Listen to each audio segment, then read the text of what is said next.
السلام عليكم ورحمة الله وبركاته. ثواني يا يوسف يا حبيبي. بنعمل المحشي.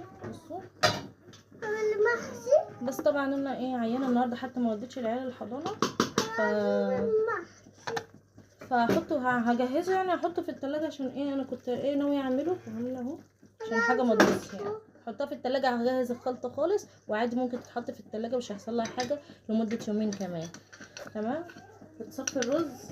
ما فيش اللي يقول لك لا حطي الرز اللي هو اللي في اكياس ده نضيف وكده من غير غسيل، ده غلط. لا، لازم الرز يتغسل، اي رز يتغسل. ما تضمنيش مين مسكه مين عمله. حطي الرز وتكتري البصل، كتري البصل جدا والخضره.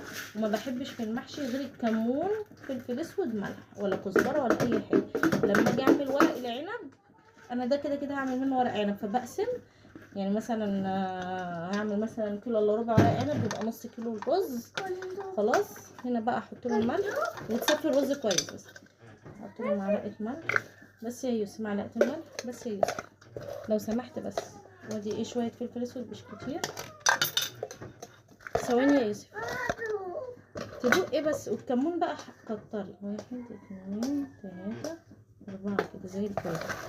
تمام. وتقلبيه، وبعد ما انا كده كده مشغله النار، بعد ما تقلبيه كويس وتحسي ان ما فيهوش، هو كده كده الرز ما فيهوش ميه، تحسي ما فيهوش ميه، تقفلي عليه وتروحي حاطه الخضره.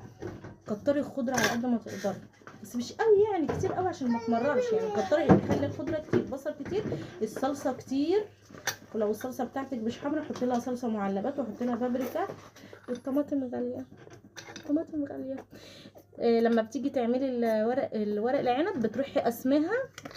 سيبي يا يوسف لو سمحت، بتروحي قسمها. وثواني يا يوسف هعدهم الحضانه النهارده عشان